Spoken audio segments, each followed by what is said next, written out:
I loved you. I know I said no more surprises, but I was really hoping to pull off one last one. Thanks for watching Slice of Sci-Fi. I'm Noah Richmond. And I'm Daren Goldsbig. And of course, this is the Endgame. big one, the Endgame. This is kind of what everything's been building to for, 11 years now? I was a young man when they started these movies. This is something a lot of people have grown up with, and this film it's not just a film, it's a cultural milestone. You know, this is really something where there was a story that kind of began all the way back with Iron Man. Yeah, Jon Favreau's you know, the masterpiece. first Marvel Studios big budget superhero film. Robert Downey Jr. and it's something where it's all been building to this Thanos story. It's kind of been taking all the major crossovers in the Marvel universe, really bringing everything together, bringing it all to a head. And Well, we didn't get the first Thanos until Avengers movie, when at the end they had him turn around. Because I Right. remember, squealing like a little kid. Oh my God, it's Thanos! Because of course Right. Well, we didn't get was just a Thanos, pre- but what it we was- did get it was a precursor. what we did get was the beginning of the Character. right of that interlocking universe. Right. And so I think for a lot of people, this is just an occasion. It's Oh, not yeah. just a film. It's like an event. I've heard it described as being kind of like your high school graduation. Yeah. You know what though? I mean, in a way, it is, because like people have raised kids with these movies, and now they're adults. I mean, so, and so it does represent a lot of years of investing into these characters, and it's a big deal. I mean, I don't know in my lifetime I've ever experienced anything quite like this. The Star Wars, No. of course, but man, this is pretty. Yeah, this is 22 movies in. So anyway, lots of hype, lots of expectation. Infinity War, we gave it almost a perfect review. It was Still one of my favorites. yeah, just so solid. A film that just kicked right into gear when you saw the first Infinity War. It started up and it just didn't let up for 3 hours. It took you all the way straight through. So of course, a lot of anticipation, a lot of question about what are they going to do for this, also 3-hour part 2.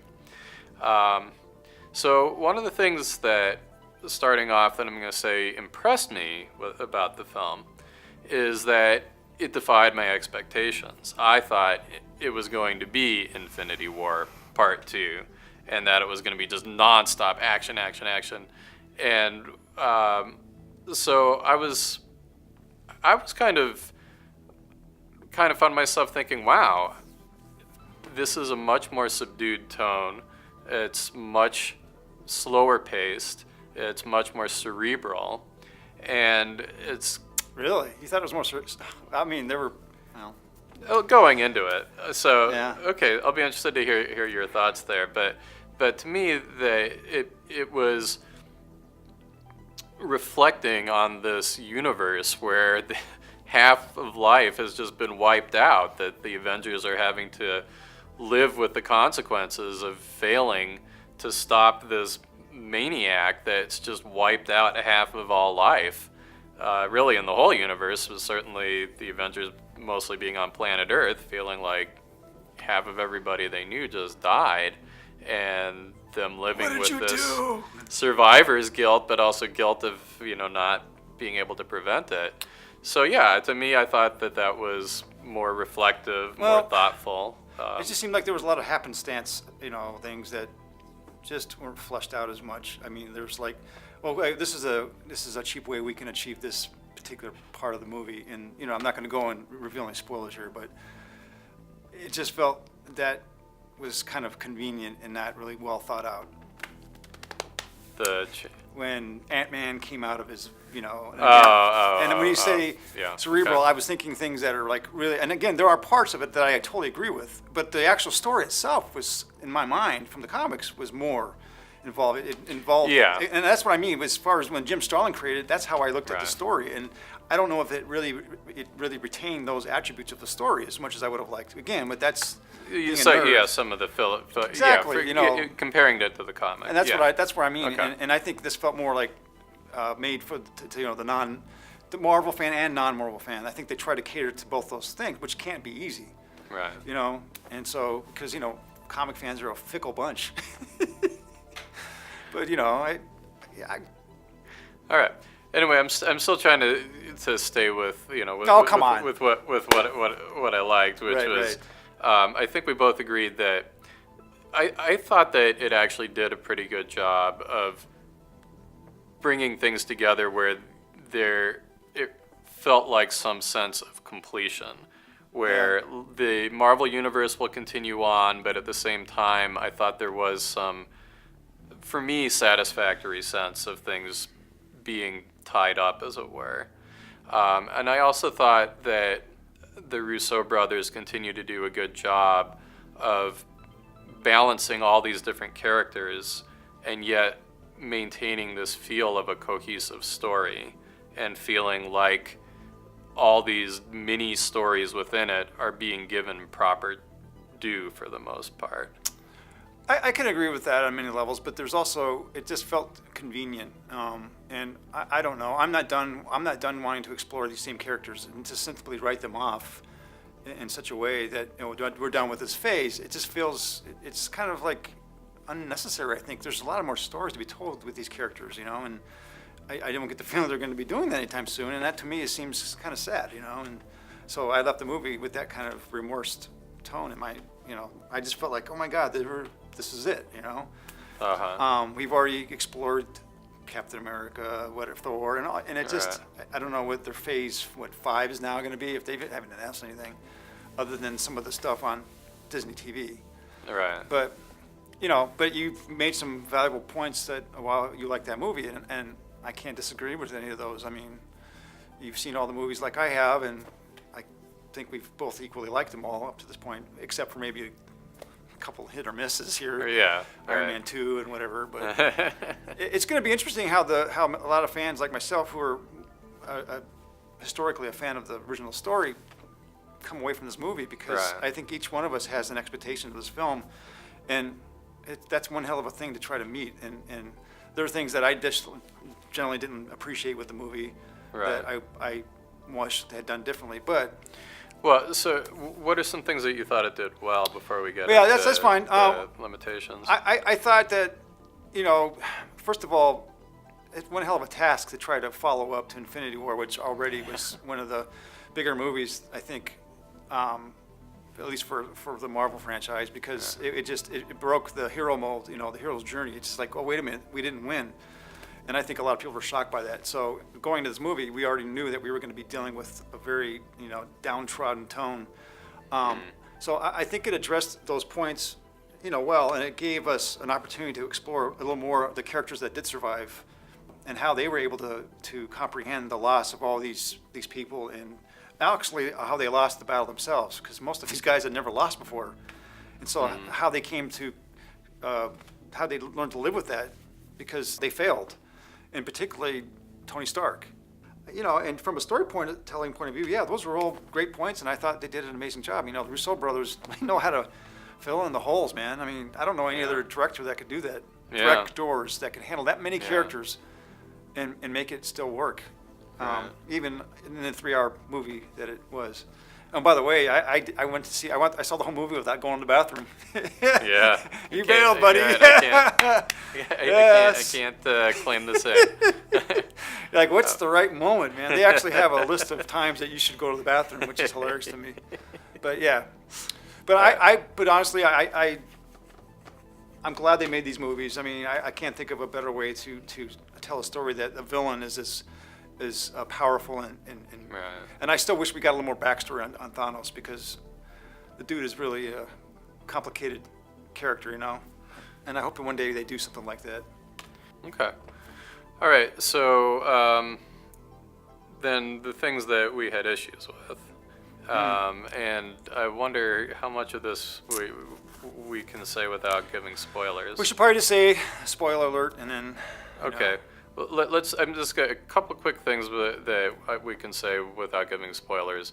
I did think that Infinity War deserved its 3-hour runtime because it was just action jam-packed from beginning to end.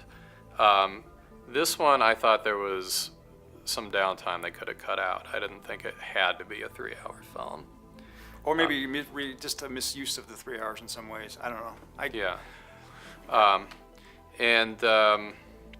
Is there anything else we can say without giving spoilers? Certainly, you could say if you're wedded to the source material. Definitely, if you're yes. There are some changes that I think may leave some traditional Marvel fans. They had a great opportunity too after Guardians of the Galaxy 2 with Adam Warlock.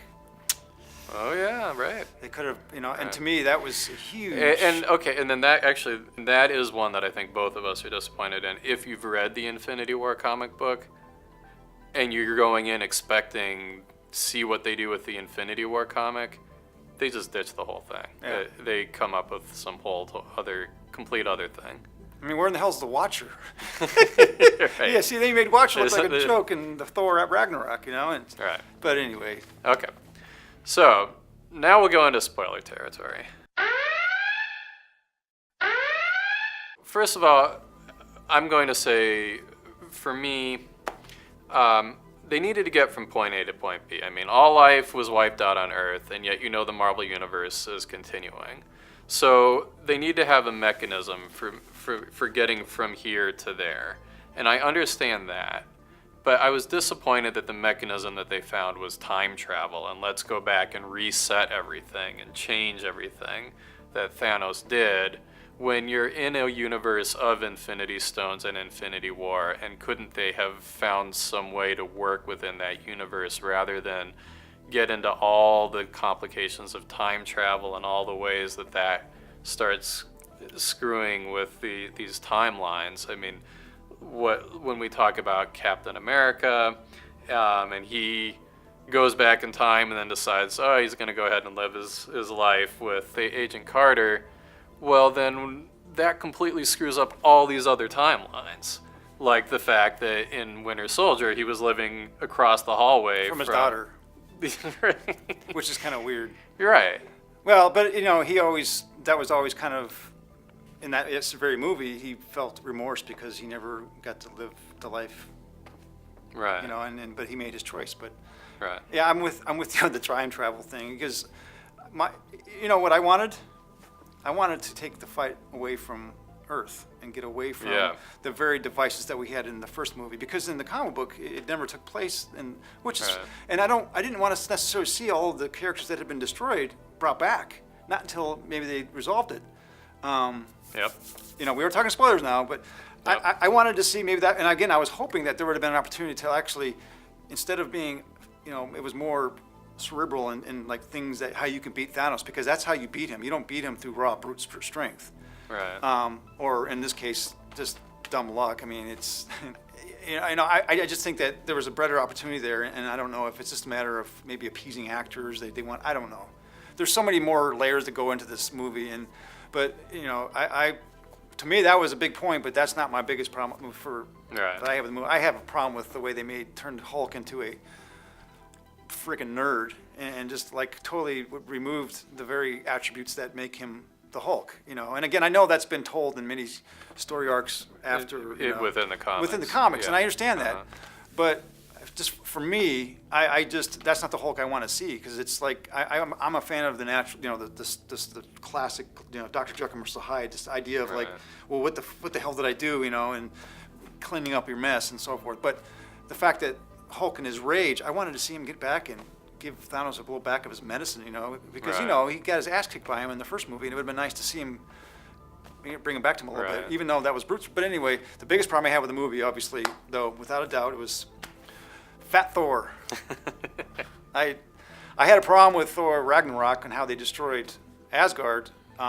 Destroyed his hammer. That destroyed his hammer. Right. It was a total disregard to one of the 9 realms. It was just like it didn't matter. It was expendable at the cost of I don't know what their purpose was, but it felt like somebody who never read the source material. Ragnarok is a classic story that's been around forever, but I don't think you had. Are you talking about the Thor comic? Yes, Ragnarok story? And Norse mythology, but and most of okay. Yeah, and so they brought that in and made it into like, well, that actually happens, and And I don't know.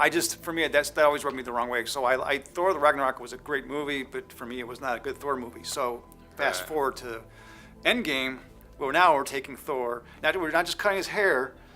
We're not going to just not have his hand. We're going to make him fat and basically a blubbering, crying, emotional guy that just can't deal with this fact that he didn't go for the head, you know. And I understand dealing with it, but that's not his entire life of character. I've never seen Thor become weak and emotionally. It doesn't fit with anything you ever read. No, in the and comics. it's not something that I don't think they would.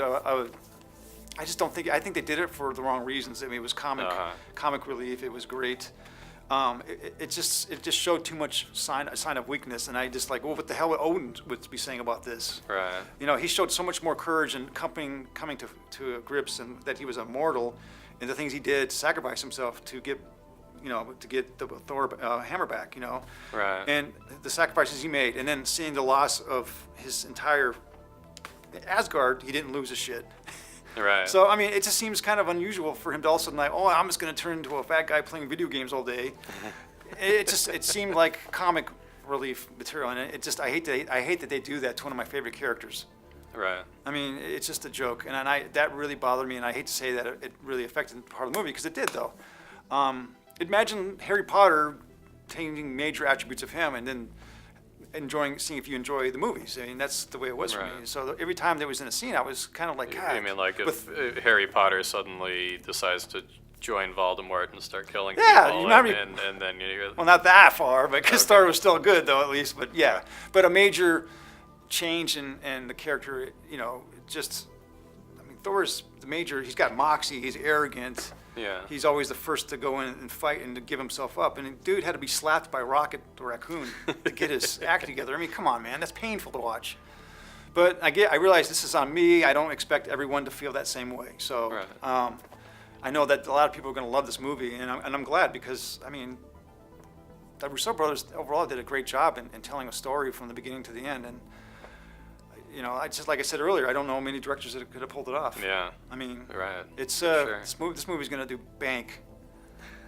I mean, Yes. no No question there. and it's just sad in some ways because I felt depressed afterwards knowing that this was the end.